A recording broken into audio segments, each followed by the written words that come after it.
Sempre um prazer ver vocês e eu agradeço a presença de vocês aqui. Eu sei o quanto é complicado um sábado à tarde, né? Nós temos que organizar os compromissos com família, mas vocês são vencedores. Muito bem, vamos orar? Senhor eterno e poderoso, Criador dos céus e da terra, Pai do nosso Senhor Jesus Cristo, somos gratos ao Senhor pelo que o Senhor é em nossas vidas. O carinho, o cuidado, o amor que o Senhor tem por nós. O Senhor tem nos dado coisas além daquilo que nós pedimos, como diz o apóstolo Paulo, pensamos ou imaginamos. Portanto, dirija nossas vidas, Senhor, e o que for dito esta tarde aqui seja aprovado pelo Seu Santo Espírito e que crie colunas no nosso interior. Abençoe os irmãos que estão chegando, que cheguem em paz, em nome de Jesus. Amém. Muito bem. Hoje nós estamos dando continuação ou continuidade a uma série de palestras que estamos fazendo sobre cura interior, e vimos vários assuntos, virão alguns outros, mas eu quero concluir essa fase de libertação com o estudo de hoje, que nós iremos falar como você pode identificar problemas físicos, psicológicos e espirituais. Porque essa fase, elas se misturam no contato que você possa ter com pessoas que vão lhe procurar. E isso independe de você ser um ministro de cura interior de libertação, porque você lida com público, com células, com discipulado, com o seu departamento e pode encontrar esse tipo de problemas. Como identificar o que é físico, o que é psicológico e o que é espiritual, não é? Então, muito se fala a respeito de guerra espiritual. As livrarias, ainda sou do tempo de livraria, olha só. Mas as livrarias, os celulares, estão cheios de informações, de material sobre cura interior e sobre libertação. Houve uma época que o bombardeio era maior quando esse ministério começou a chegar ao Brasil. O bombardeio era maior e algumas pessoas se tornaram ícones no meio evangélico, né? Tem várias pessoas que eu não quero citar os nomes, e que elas são ícones até hoje, pessoas que respeitadas no meio chamado meio evangélico, mas que ao passar do tempo, fomos descobrindo que muita coisa não é bem assim como eles ensinaram. Mas há uma ênfase que desequilibra essa questão de guerra espiritual. Porque nada é dito, nada é ensinado, ou quase nada é dito, quase nada é ensinado sobre a alma do ser humano, a não ser na nossa classe, né, Saroca? Na nossa classe, nós falamos sobre combate à mente. Então, é uma aula em que fala muita coisa de psicologia, né? Um assunto muito, muito bom que nós tratamos lá. Mas as igrejas, os núcleos, as reuniões, fala-se muito pouco sobre a alma do ser humano, como é que ela funciona. Fato é que, não apenas no mundo, mas também entre os filhos de Deus, temos muitas manifestações da alma como se fossem obras de Deus. Muita coisa nós achamos que é de Deus e não é. São manifestações, apresentações, coisas que o servo de Deus, aspas, está apresentando, mas que não vem nada de Deus. Inclusive, Jeremias, Deus chama a atenção de Jeremias a respeito disso. Ele diz assim, olha, esse povo fica dizendo, Deus falou comigo, Deus me disse, e eu não falei nada com eles, Deus me deu sonhos, e eu não dei sonho a eles.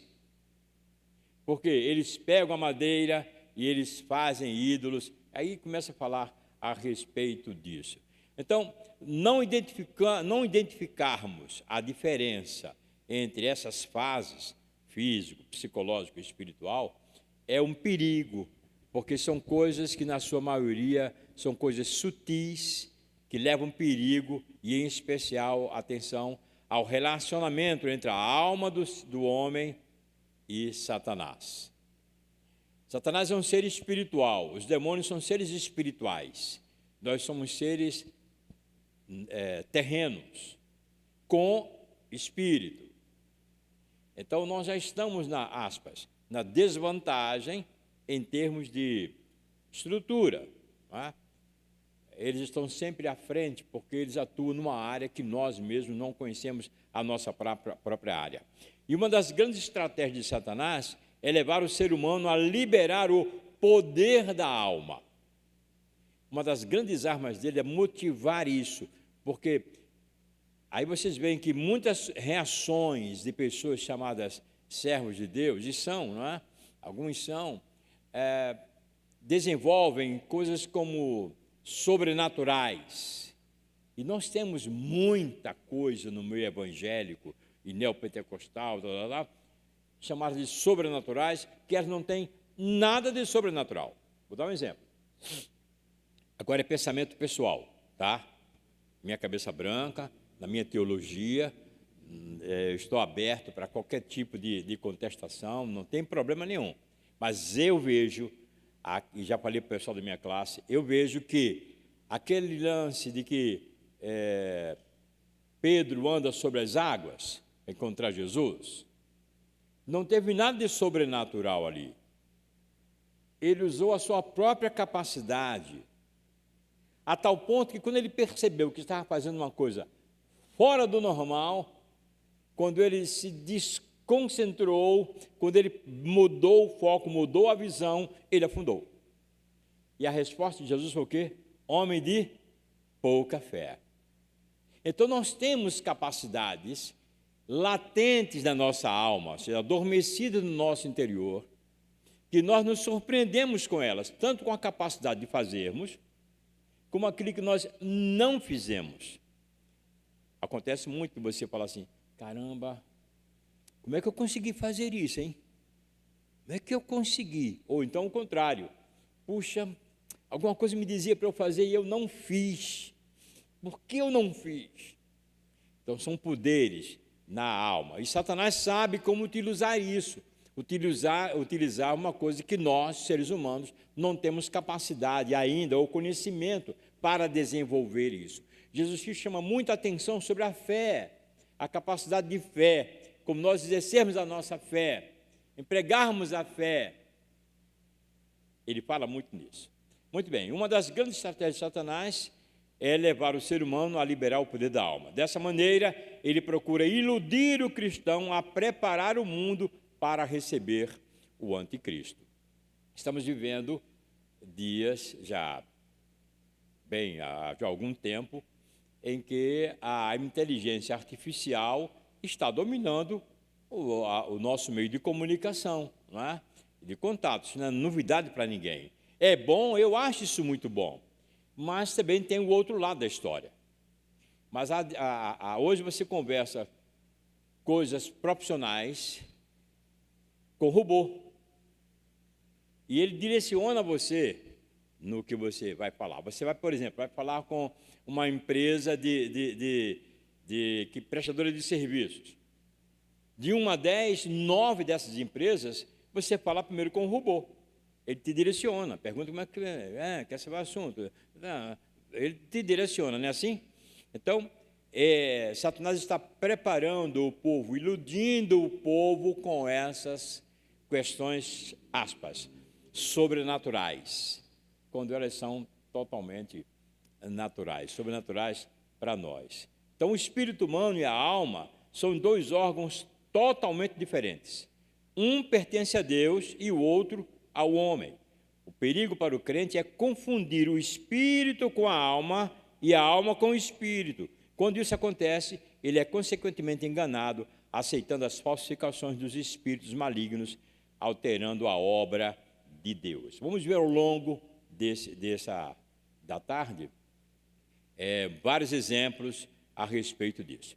Eu vou pedir para o Lucas soltar uma entrevista com o Dr. Fábio Damasceno. Enquanto ele solta, não solta o som agora não, Lucas, por favor.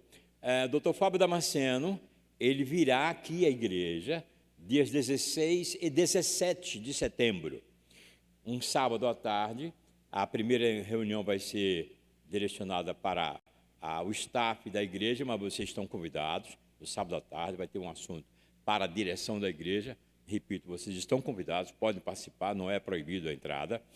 E à noite ele vai ministrar para a igreja. E domingo pela manhã ele também vai ministrar para a igreja. Tá? Então, o doutor Fábio Damasceno vai falar algumas coisas a respeito de cura interior.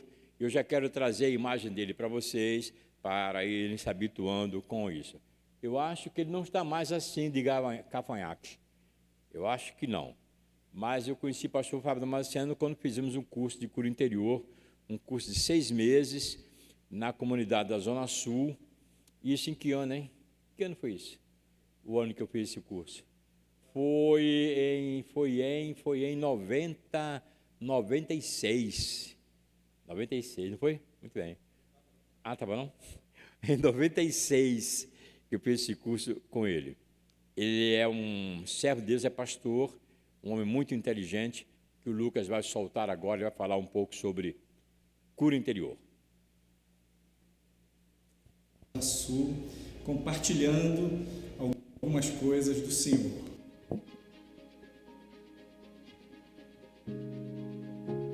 Nós somos um mix na nossa história, né? Do que a gente herdou, daquilo que nós vivenciamos e o que a gente está vivendo agora.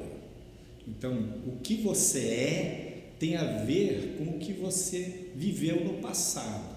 E, obviamente, quando você olha para o futuro, isso lhe dá sentido, lhe dá motivação, porque você tem sonhos, você tem projetos, tem propósitos para a sua vida.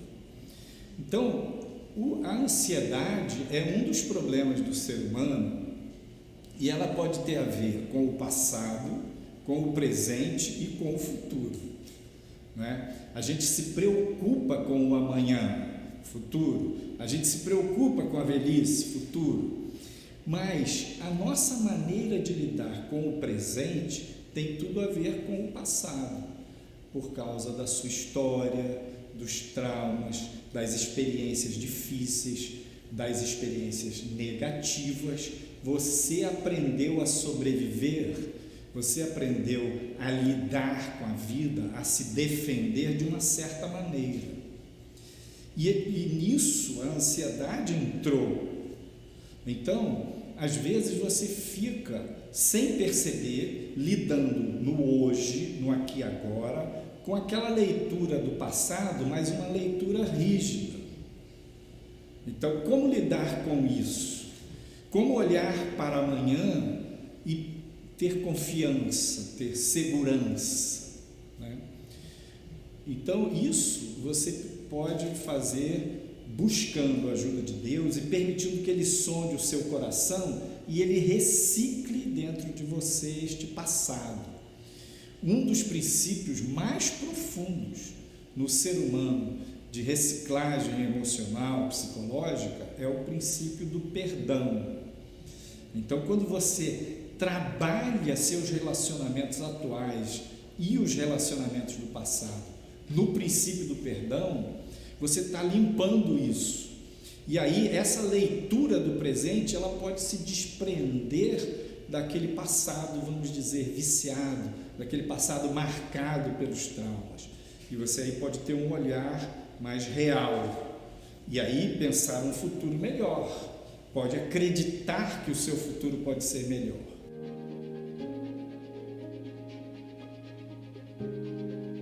Precisa pensar, né, na família, pensar no casamento. E como cristãos, precisamos nos ater aos valores de Deus, aos valores da palavra de Deus. Esses valores, eles precisam nortear a nossa vida. E nossa regra de fé e prática é a Bíblia. E o que ocorre? O cristão hoje, inserido no mundo, sociedade à sua volta sofre muita influência dos valores do nosso tempo. Então, no nosso tempo, as pessoas valorizam muito mais o prazer, a diversão, se dar bem, estar confortável, essas coisas, como se esse conjunto fosse produzir a felicidade. E às vezes isso tem uma pitada de imediatismo. A pessoa não pensa em médio e longo prazo. Esses são valores do mundo e eles são falsos. Como assim? Eu estou dizendo que a pessoa não pode ter prazer, não pode buscar ser feliz? Pode, deve. Porém, os valores da palavra apontam para questões de médio e longo prazo, para princípios mais profundos. E eles é que devem reger a gente. E quando você está sob esses princípios do temor do Senhor, você vai ser sábio nas suas decisões. Então, nos relacionamentos, isso é muito sério. No casamento, mais ainda. Porque hoje tem um conceito de que no casamento, incompatibilidade de gênios, não me dou bem, eu casei com a pessoa errada. E seguindo esses valores do mundo, a pessoa vai pensando numa porta de saída, uma solução mais fácil do divórcio. Mas para nós cristãos, o que Deus ajuntou não separe o homem. Então é ali, naquele enquadre do casamento, da aliança, do jugo conjugal, é que você tem a chance de crescer. Pense que o seu cônjuge pode ser uma fonte de crescimento para você. Mas o senhor não sabe quem é meu marido, não sabe quem é minha esposa, como é que ele é chato, como é que ela é difícil. Deus sabe. Agora, pense que para você ser feliz, para você se realizar, não é o outro que faz você ser feliz e se realizar em primeiro lugar. Em primeiro lugar é Deus, em segundo lugar é você. Quando você bota essa responsabilidade no seu par conjugal, no seu familiar, você está delegando àquela pessoa uma missão impossível. O outro não pode lhe fazer feliz, né? Então a realização vai acontecer quando você se relaciona saudavelmente com Deus, consigo mesmo e, por conseguinte, com o outro.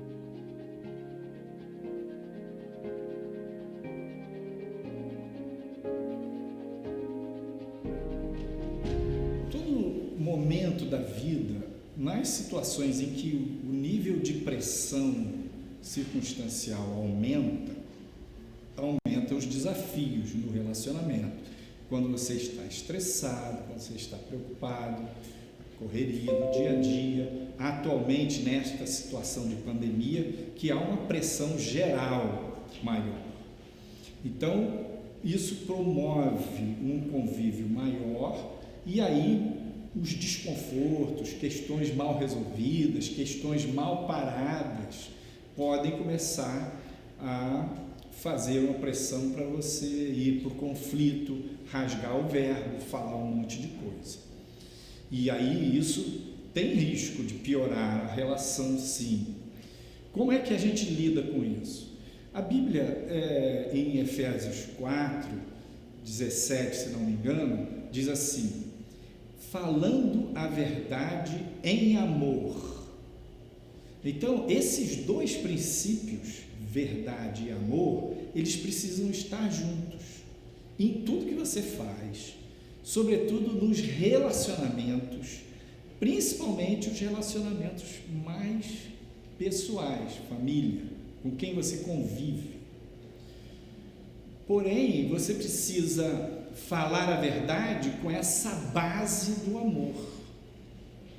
Marido e mulher, se começa a falar a verdade um para o outro, um monte de verdade, despregada do amor, distanciada do amor, deixou o amor para lá e apenas rasga o verbo, vai dar problema, vai gerar muito sofrimento e não vai melhorar a relação.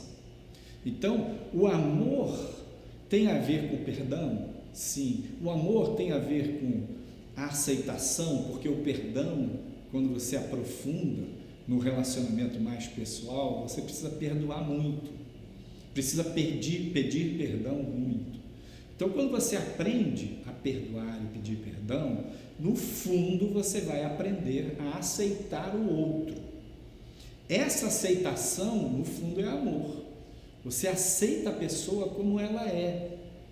Agora, nessa aceitação, você de alguma maneira desiste de transformar o outro à sua imagem e semelhança. Eu fico querendo mudar o meu cônjuge porque me incomoda as arestas e tal. Eu aceito. O outro é o que é. Deus o ama e eu aprendo a amar como a pessoa é.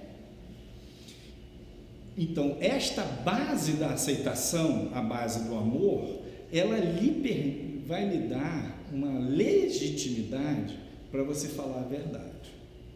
Então, quando você fala a verdade, desconectado do amor, querendo mudar o outro porque ele lhe incomoda, querendo transformar o outro à sua imagem e semelhança para não te chatear, não vai dar certo. Mas quando você aceita a pessoa, ama, perdoa, pede perdão, e nesta base de amor, você fala a verdade, porque você precisa ser honesto com você, com o outro, essa verdade tem muita chance de conectar, porque você não está com o dedo na cara, você não está com aqueles julgamentos mais rasteiros, superficiais, você não está pretendendo transformar outra pessoa, você aceita ela. Então, verdade sem amor é destrutivo. Agora, em nome do amor, os cristãos muitas vezes se calam, e se calam, e se calam, e se calam. E aquilo cria uma panela de pressão entupida no fogo. Lá para as tantas a pessoa vai explodir. Então, amor sem verdade vira água com açúcar, panela de pressão entupida, vai dar ruim, vai dar problema. Então precisa, nos relacionamentos pessoais, ter esse binômio. Ora, o fundamento é o amor. E aí você, com essa base do amor, você pode falar a verdade que vai edificar o outro. E quero abençoar você dizendo, confia no Senhor. Nele a gente pode confiar. Ele está com você para lhe ajudar nesse caminho estreito. Sei que o caminho é estreito, mas o Senhor é bom e todo competente para ajudar você a avançar. Fica na paz de Cristo. Forte abraço. Veja como é complicado, ou melhor, exige muita sabedoria, discernimento espiritual, consagração, para você orientar pessoas. Então, vocês como líderes, e líderes de células, enfim, de outros, vários departamentos, ministérios, é importante que vocês saibam isso, tenham esse conhecimento. E, além de tudo, a sua família também será assim. Ser uma família regida pela palavra de Deus. Quando tiver dificuldade, quando alguém vier contar esses problemas para vocês e tiverem dificuldades, vocês não souberem orientar a pessoa, especialmente na questão de casamento, pede ajuda. Vai uma pessoa mais idosa na igreja, uma pessoa casada há mais anos. Isso não quer dizer que a pessoa casada há muitos anos, ela tem experiência suficiente. Nem sempre, mas é um meio, um recurso que vocês podem usar. Tá? Então, quando o pastor Fábio diz que no casamento nós não devemos desprezar a ideia de fazer o outro igual a nós, é uma realidade, mas as pessoas às vezes não aceitam isso, porque nós vamos para o casamento com a nossa mala do jeito que ela está lá, cheia de coisas. Cada um tem a sua vida, cada um tem a sua história, cada um tem os seus segredos. Está ali, cada um. Não são malas iguais, são comportamentos desiguais. Não são comportamentos iguais. Então, orientar exige do crente sabedoria, dependência de Deus, discernimento espiritual, para que nós não possamos fazer confusão com as coisas naturais, com as coisas psicológicas e com as coisas espirituais. Vou passar isso aqui para vocês. Aí vocês colocam o nome de vocês. Tá? Vamos fazendo isso aqui andar. Me devolve a caneta, hein? Tudo bem.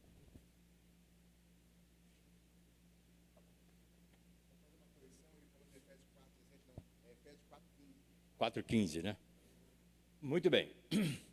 Então,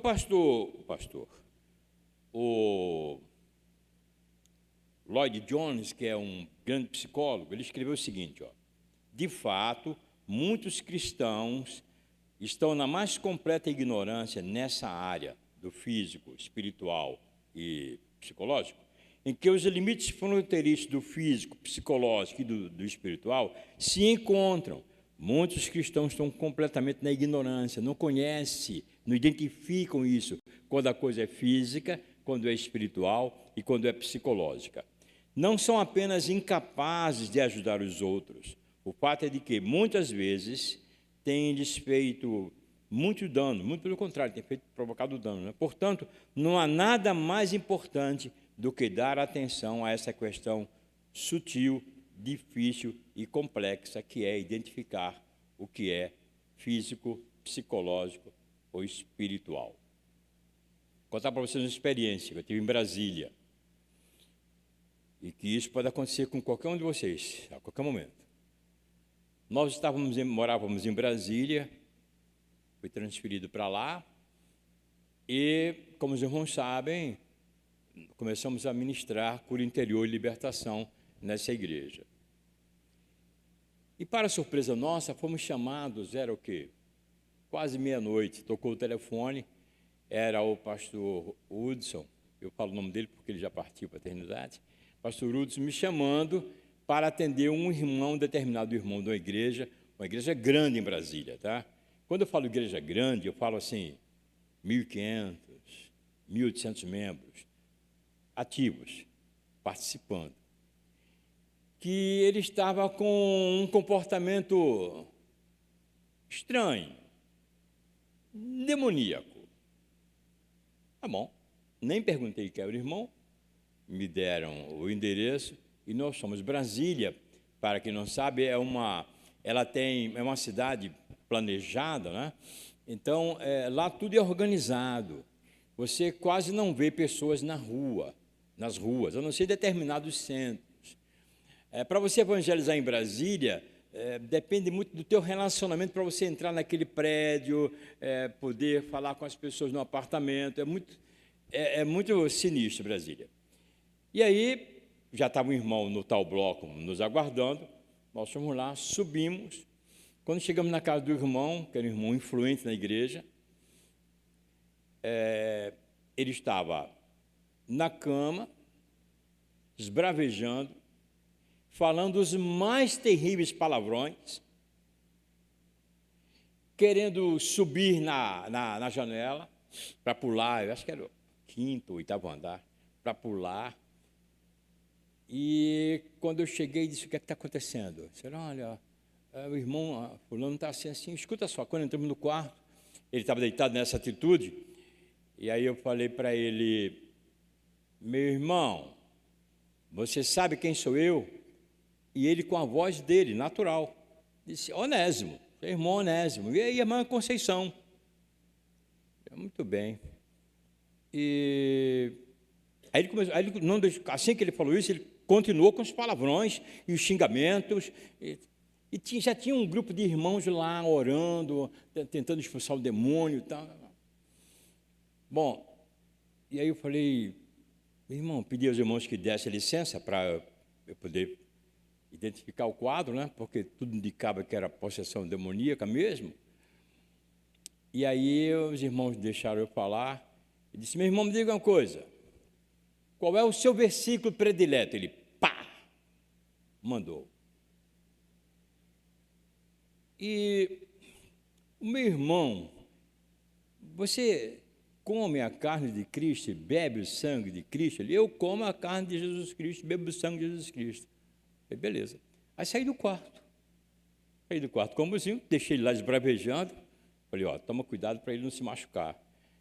E aí falei para os meus irmãos: tem nada de demônio aí. Como não tem, irmão? Não tem nada de demônio aí. Tudo aí é totalmente natural. Tem que descobrir o que é que está acontecendo com esse irmão. Mas não tem nada de demônio aí. E foi um escândalo, porque os irmãos ficaram assustados com aquilo. Como eu estava dizendo que não era, com toda a segurança, que não eram demônios. O irmão estava xingando, meio gritando. Ele estava causando um escândalo. Não sei se alguém lá pensava em chamar a polícia, não sei. Mas aí eu perguntei, não sei se foi você, perguntou à esposa dele se ele tomava remédios. Ele disse, ele toma remédio assim, mas hoje eu não dei remédio a ele. E ficou aquele negócio de que era demônio, não era demônio. E a atitude dele era cada vez mais agressiva. Ele gritava muito mais. Ele queria pular da cama. Era uma coisa de louco, uma manifestação maligna com todas as letras. E aí chegou o pastor Hudson. E eu falei para ele, pastor, não é demônio. Como não é demônio? Não é demônio. Aí foi aquela discussão, né? Moral da história, lá para umas 3 da madrugada, por aí, às 3 horas, veio uma irmã que é da igreja, que mora no mesmo prédio, que é enfermeira, e quando ela chegou lá, que ela viu, o irmão bravejando, o irmão falando palavrão, ele não queria saber se tinha irmã, se tinha o irmão do lado, palavrão, os piores possíveis. Ela disse, ele está com uma crise de hipotermia, não, hipotermia é frio, né? De glicose muito baixa. Hipoglicemia. Obrigado, hipoglicemia. Tem que levar ele agora para o hospital. Como ele não sei se ele está vivo, como era militar, tinha que ir para o hospital do exército, e aí foi um sacrifício para colocar o homem no carro, meu irmão. Ele abria as pernas, abria os braços, não queria entrar. Olha, foi um sufoco, até que colocamos o homem no carro. Quando chegou lá na recepção do hospital, que o médico chegou, que viu o caso, a irmã disse, hipoglicemia. Os caras trouxeram uma seringa desse tamanho, assim, quando meteram na veia dele, ele apagou, se acalmou. E aí, na cantina, eu estava no restaurante do hospital, o pastor Hugo disse, meu irmão, você tinha razão, o caso não era demônio. Não, pastor, não era demônio. Disse, mas como é que você sabe que não era demônio? Simples. Ele disse o versículo dele, preferido, não mudou a voz quando me reconheceu e reconheceu o mozinho, e disse que comia e bebia, comia o corpo de Cristo, bebia o sangue de Cristo. João, no Evangelho de João, diz que ninguém diz isso, se não for pelo Espírito de Deus. Nenhum demônio diz que come a carne de Cristo e bebe o sangue de Cristo. Nenhum. Nós chamamos isso de o teste de João. E ele passou no teste, o irmão não tinha nada. Mas se fosse em outra situação, o que ia acontecer de Bíblia na cabeça, de botar o dedo na cara, de mandar o demônio sair, ia ser um show. Porque a aparência era essa mesma. Os irmãos não estavam totalmente errados, eles estavam na ignorância, não sabiam lidar com isso. Então é muito comum, nós estávamos em casa, aqui no Rio, em casa, tocou a campainha, era a vizinha que já faleceu, chamando para ir na casa dele, na porta do lado, porque os filhos estavam estava acontecendo, matar um outro, estava acontecendo uma situação terrível na casa. Aí, nessa ocasião, foi até o mozinho que foi à frente e, moral da história, eles não tinham nada de demônios, não são crentes. A mãe frequentava terreiro, mas nessa situação não tinha nada de demônios. O que tinha era ódio de um irmão com o outro. Pode ter sido provocado por demônios? Pode. Mas era uma coisa muito mais natural, físico, do que espiritual. Então, Moisés separou os irmãos, Ela ficou com um, eu fiquei com o outro, começamos a aconselhar, falar, evangelizar, e a paz voltou àquela casa, sem nós expulsarmos nenhum tipo de demônio. Acontece em gabinete também. Acontece em gabinete. Aqui já aconteceu várias vezes, me chamaram. Eu não gosto quando me chamam no culto para fazer esse tipo de coisa, porque estou prestando culto. Aí vou dar bola para demônio, né? Estou aqui para adorar a Deus, não estou aqui para falar com o demônio. E aí me chamaram, e eu fui lá atender a irmã que estava com demônios. Quando cheguei e olhei para ela, ela me reconheceu. E aí eu fiquei vendo as irmãs lá, sai em nome de Jesus, aquele negócio todo que vocês já conhecem. E aí eu cheguei perto da irmã, assim, disfarçadamente, encostei aqui do lado dela, assim, apertei e dei um beliscão. Ela, ai, irmão! Ah, tá. Falei, fica aí com ela orando, porque isso aí não tem nada de demônio. Demônio não sente dor, pô. Demônio não vai entender. Deu um beliscão. Outra ocasião, uma outra irmã, eu tive que estourar um saco de papel, soprei um saco de papel, deixei as irmãs lá orando, lá, soquei um saco de papel e cheguei perto do ouvido e pau! Que susto! Tá.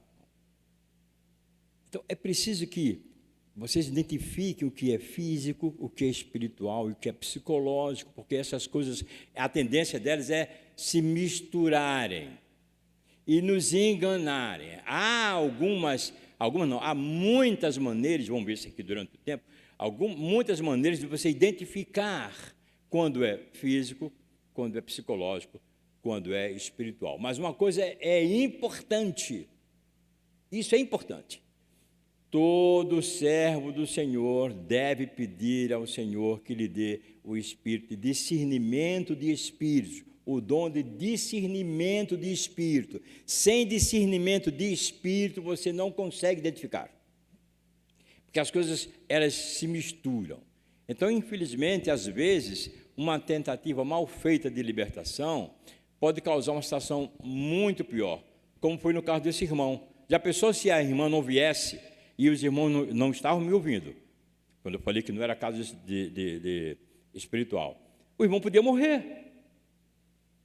Se ele não fosse para o hospital, ele podia morrer, ou iria morrer, porque foi fixado a ideia de que era coisas demoníacas. Então, para todo conselheiro cristão conhecer essa esfera de físico, espiritual e psicológico, e como elas funcionam, é importante e é fundamental, repito, fundamental que esses problemas sejam vistos à visão da Bíblia em cada caso e principalmente ter discernimento espiritual.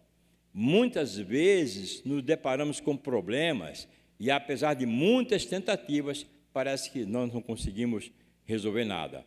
Na minha maneira de ver as coisas, um dos principais motivos dos nossos fracassos em solucionar esses casos, muitas vezes, as nossas dificuldades devem ser pela nossa incapacidade de entendermos isso. Chegamos mesmo a pensar assim, o que estou passando pode ser uma perturbação do meu físico, do meu psicológico, ou será mesmo algo espiritual?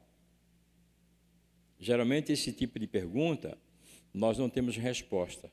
As coisas pioram quando o ministro não tem sequer ideia de que os problemas do ser humano podem ser associados a mais de uma esfera, ou seja, além do espiritual, ser um caso psicológico, ser um caso físico. Então, diferenciar as esferas. Inicialmente, essa diferenciação facilita a descoberta da origem do problema que chega até nós. Então, quando você tem o dom de Deus, o discernimento de espírito, você começa a perceber o que se é físico, se é espiritual ou se é psicológico, isso ajuda você a entender essas coisas, a entender o problema que está chegando até você. Já atendi pessoas que chegam com uma pessoa muito querida nossa, muito querida, muito querida. O primeiro contato que tivemos com ela, parecia não, saía assim dos poros, os problema da sair assim dos poros. Você percebia, você sentia a irradiação negativa, saia assim, ó, dos poros. Uma mulher de Deus, muito bem tratada pelo Espírito de Deus. Então, quando entendemos que um problema pode ter essas procedências, fica nitidamente mais fácil buscar diante de Deus a ajuda, especialmente de um conselheiro cristão, por motivos de razões que eles entendem que são necessários para esse tipo de luta, né? Quem está envolvido no campo de libertação e de cura interior, meus irmãos, não só libertação na igreja, mas em casa, quando alguém chama você, se alguém sabe que você é crente, se alguém sabe que você é cristão, você é um candidato a participar de libertação espiritual com o seu vizinho. Não se iluda disso. Não se iluda com isso. Se alguém sabe que você é um servo de Deus, ele vê em você a única pessoa capaz de atender naquela situação.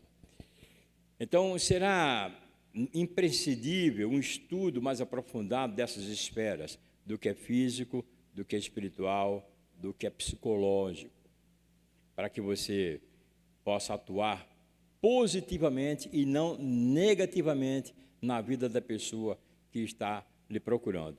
Conhecer a diferença dessas esferas nos dá a condição de ajudar outras pessoas. Se você vai analisar um caso, perceber que a pessoa tem um problema emocional grave, precisa aceitar a ajuda de alguém que atue no campo de cura interior. Se você não domina essa área, se você não tem a capacidade ou ainda o treinamento para orientar alguém em cura interior, e você percebe que a pessoa está com a mente perturbada, está com a vida conflitante a respeito disso, procura alguém que pratica cura interior, que entende de cura interior. E o problema dessa pessoa, que é um problema sério, ele vai saber se é um problema psicológico ou um problema espiritual. Eu trabalho com psicólogos. Então, quando uma pessoa vem ao gabinete, eu identifico o caso com a ajuda do Espírito de Deus. Se for um caso totalmente psicológico ou psicológico espiritual, eu encaminho o psicológico a um psicólogo, de preferência um psicólogo cristão. Eu não atendo uma pessoa de psicologia, porque eu não sou formado em psicologia, só tenho noções. Então, indico um profissional para tratar da área psicológica. E a minha área, a área espiritual, de aconselhamento.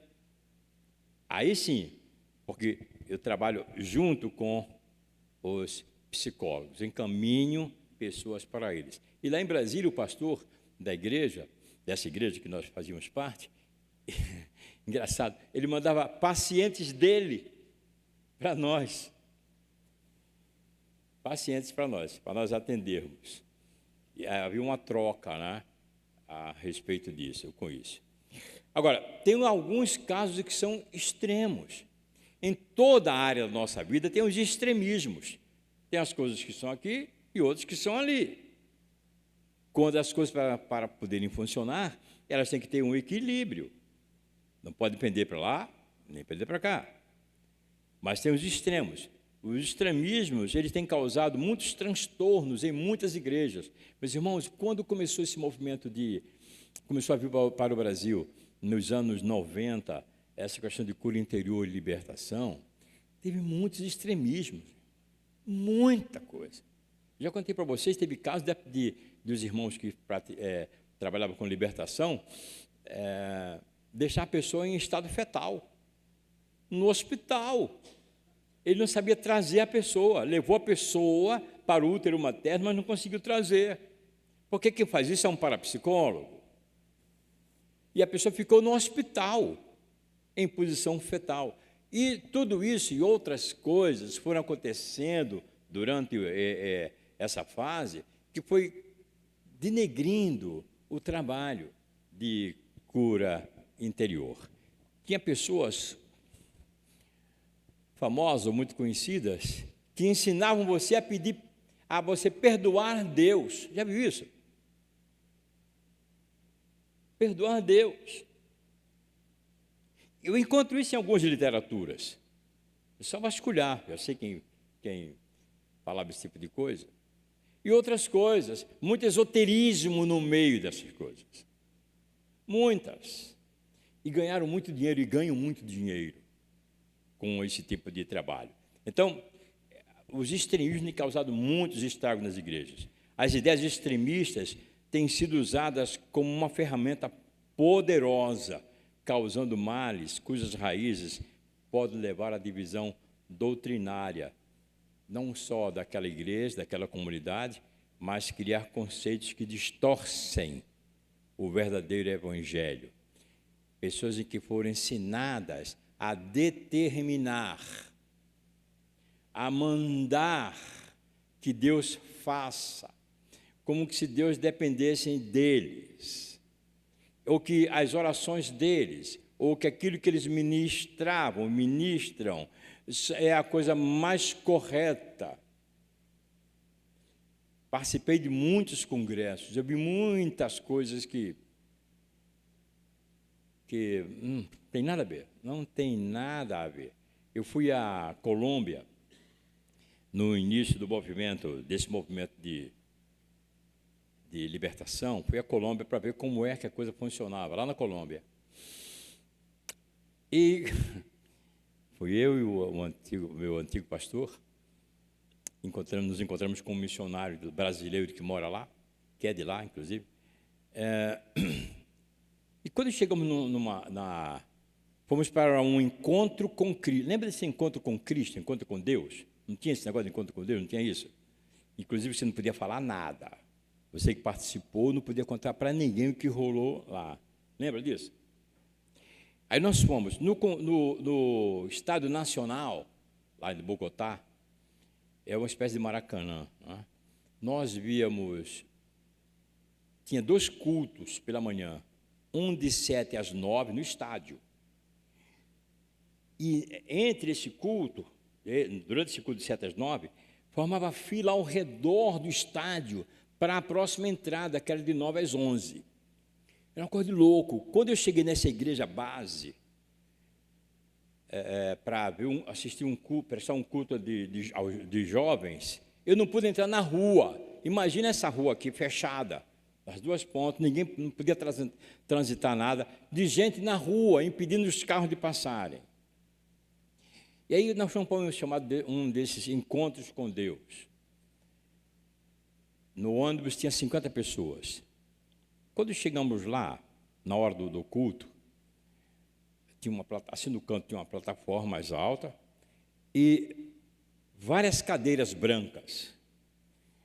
Quando foi anunciado a entrada do pastor, para mim fazer a administração, porque lá eles faziam isso só com pessoas não crentes, tá?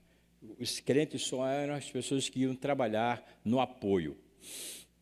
Aí começaram a retirar as cadeiras. Eu achei que estranho.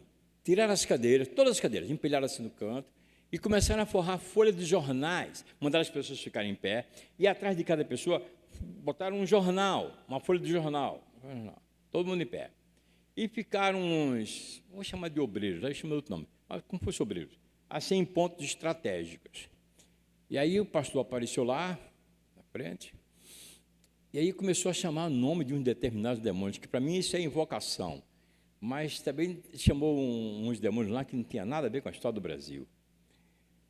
Por exemplo, ele falava assim, e agora, você que tem espírito de masturbação, sai! Aí as pessoas começaram a cair. Aí quem estava atrás, aquele obreiro, segurava a pessoa aqui. Achei que estranho. Outros ficaram em pé, e aí ele vinha e falava o nome de outra coisa, aí ia caindo. Eu estava num ponto, meu pastor estava do outro lado. Eu olhei para ele e falei, não, está errado, isso aí está errado. Nós, aqui no Rio, já, quando fazíamos libertação, nós combinávamos de mandar a pessoa assumir a mente. Assuma a mente, assuma sua mente. E aí ele fez um sinal para mim que eu entendi, e eu fiquei aqui, baixinho, falando assim, assuma sua mente, assuma a sua mente agora. As pessoas iam acordando, iam levantando. Outros ficaram lá, mas uma boa parte começou a levantar, sumamente. Aí lá também. Isso não é o Espírito de Deus, irmãos. Isso também não tem nada a ver diretamente com possessão demoníaca. Existe um treinamento de massa, de hipnose em massa. Então você é treinado num público, você você fala uma determinada palavra, e as pessoas susceptíveis àquela palavra absorvem aquele cai. Existem cursos de como você se comportar em massa, como você dominar a massa. Quem tinha isso, só que tinha da parte maligna, era Hitler, né? Hitler falava com pessoas influenciadas, deixava aquelas pessoas enlouquecidas. Mas é preciso que nós tomemos cuidado, porque o extremismo tem causado uma série de estragos. Nós sabemos que Satanás é o pai da mentira. Ele que sabe que a verdade vem de Deus. Satanás sabe disso. Ele faz tudo para contra-atacar. E a sua principal arma é distorcer o sentido genuíno da Bíblia. Ele procura distorcer. Foi o que aconteceu com Eva, lembra o que aconteceu com Eva? A mesma coisa. Ele começou a falar uma verdade para Eva e era outra coisa. Problemas físicos com aparência espiritual. Antes eu quero lembrar que o diabo é o pai de todos os extremos.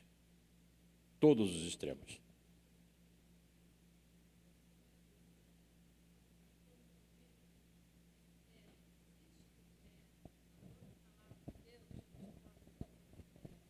Eu tenho essa dúvida. Existe na própria palavra de Deus que a pessoa vem com um dom de persuasão, né?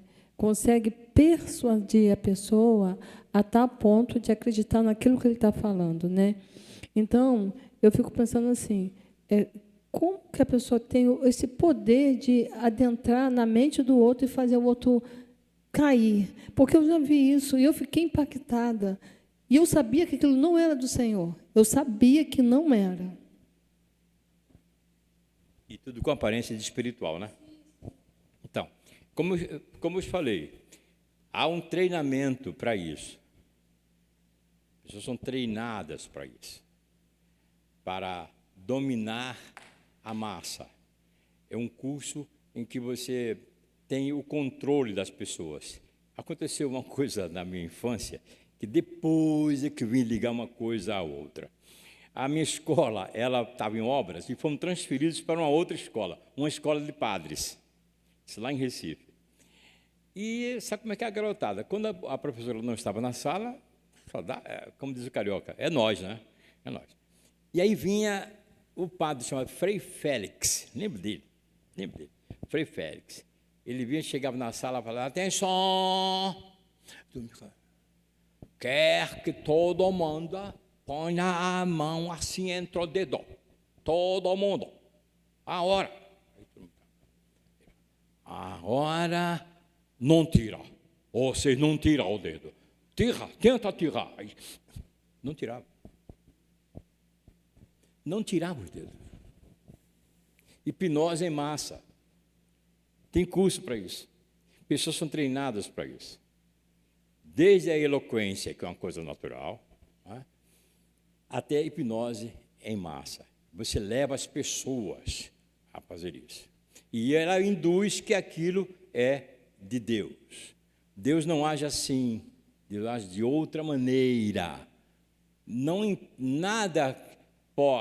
Eu não posso dizer com certeza que algumas dessas situações não possam ter sido por Deus, porque para Deus não tem impossível, Ele faz o que Ele quiser. O que Ele quiser, Ele faz. Né? Mas não é o que a Bíblia ensina, não é assim que a Bíblia ensina. São os extremos. Então, problemas físicos com aparência espiritual, antes de nós entrarmos nesse estudo, eu quero, essas três fases que são física, psicológica e espiritual, quero lembrar a vocês que esse é um campo que atrai muito a atenção dos demônios. Muitos. atrai muito, é um campo muito fértil. E acontece com frequência nos gabinetes de o problema ser físico e pensarmos que ele é espiritual. Outras vezes o problema é um ataque de demônio na mente da pessoa, mas entendemos como se fosse psicológico. Acontece também que acusamos os demônios de algo que ele não tem nada a ver. Numa outra ocasião, conto para vocês uma experiência nossa, lembra, irmão? Lá em Angra dos Reis. Depois eu conto para vocês como Deus interfere nas coisas e nós achamos que não é Deus, e é Deus. Por isso que eu repito, Deus não tem limites. Ele faz coisas que... Uma situação que nós enfrentamos em Angra dos Reis, que tudo parecia ser demoníaco mesmo, e não era. Era Deus. Era Deus. Bom, confusões frequentes. Uma pessoa pede atendimento no gabinete e alega que tudo está indo muito bem, sua fé está firme, sua frequência nos cultos é regular, mas, de repente, quando menos esperava, aparece um problema de enfermidade. Você, às vezes, encontra isso com pessoas conversando com você, num bate-papo. Ela fala, poxa, estava tudo bem na minha vida, meu irmão, estava tão tranquilo. Nas minhas orações, minha vida espiritual estava tranquila. Mas apareceu na minha vida ou em mim uma enfermidade. Um problema que simplesmente afeta o físico, pode ser compreendido como algo espiritual. Se você não tiver discernimento espiritual, você pode entender que aquele caso que é físico, como espiritual. Principalmente se interpretarmos todas as enfermidades como fruto de ação maligna. Ou seja, se você acha que toda enfermidade no crente vem do diabo, então você corre um risco muito grande de você identificar qualquer enfermidade como do diabo. Uma debilidade física, ela pode muitas vezes ser confundida como algo espiritual. Entretanto, nem toda enfermidade deve ser confundida como um ataque de demônios contra nós. Muitas delas são consequências de um desgaste físico ou de algo que não está permitindo que o nosso corpo funcione bem.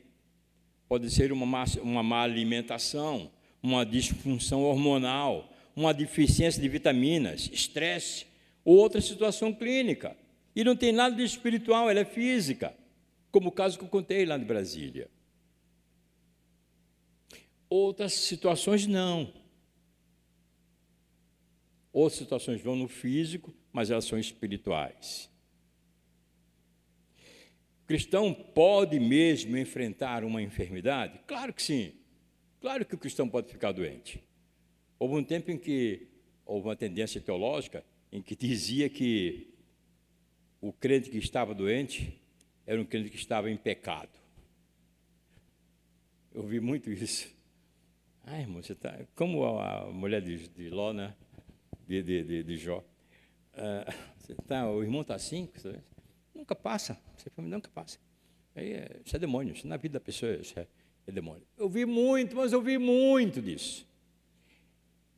Já ouvi em reuniões muitas orações assim, repreendendo aquela enfermidade como maligna. E, na realidade, aquela pessoa, sabe o que faltava nela? Vitamina E.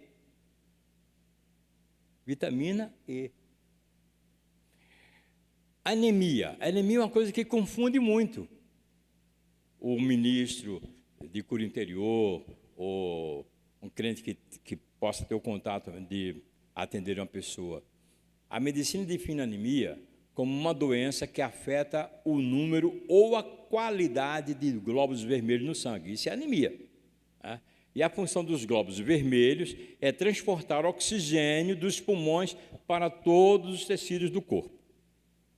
Esses glóbulos são hemoglobina, né? Ele faz a ligação desse oxigênio. Portanto, a anemia é o resultado de menos oxigênio. A anemia é um problema físico que pode ser confundido como espiritual.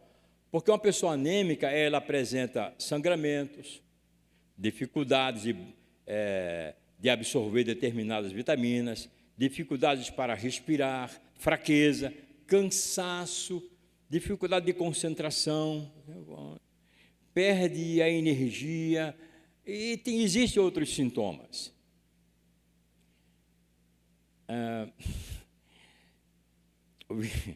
Meu Deus, eu ouvi dizer que irmão que está na igreja, ou uma irmã está na igreja, está prestando culto, o culto está rolando e ela está dormindo, é ação demoníaca. O demônio está tirando a concentração do irmão, está tirando a concentração da irmã, por isso que a irmã está dormindo, o irmão está dormindo. Hein? Não é, irmão?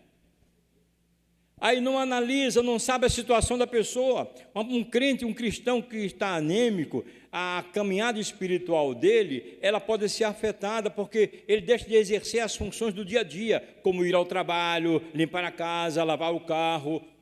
Pode também ficar desanimado em ir à igreja, em ler a Bíblia, em orar. E não tem nada de demônios, tem físico, é anemia, o cara está sem vitamina, o cara está anêmico, está sem energia. Tenta pegar um controle remoto com a pilha já bem gasta, ver se tu fica apertando, tu bate nele assim para ver se ele dá um sinal, né? Tu vai, abre ele, mexe na pilha, porque a reação dele é pouca energia. Não tem nada de demônio, eu já vi muito assim, muitos casos anêmicos, e que ao invés de encaminhar a pessoa, o irmão, ao médico, meteram Bíblia na cabeça, dedo na oração, chamada oração. Ainda chamava as pessoas do círculo de oração com oração forte, para poder a pessoa ter outra reação. Estresse. Esse também é um problema que tem alcançado muitos servos de Deus. Por outro lado, devemos denominar desânimo espiritual como esgotamento físico e emocional. Quando o crente já se encontra no limite de sua reserva de energia, devido à sua carga de trabalho, ele pode apresentar sinais de estresse.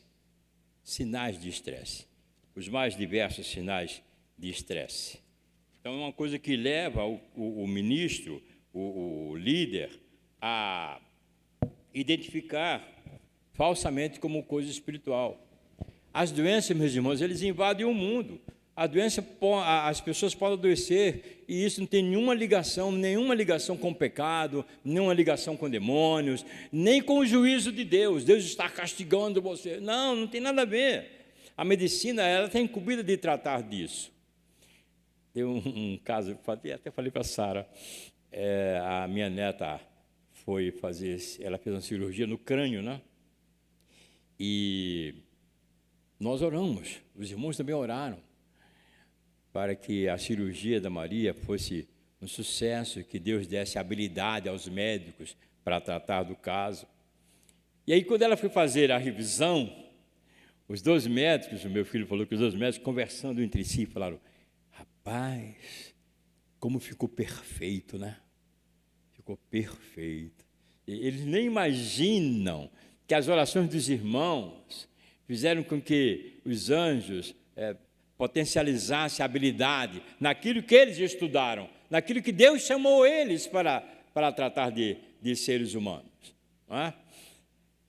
E ainda há pouco tempo nós saímos de uma pandemia, não é? Com duras regras de higienização, e algumas pessoas ainda têm essas regras. Bom, problemas psicológicos confundidos com espirituais.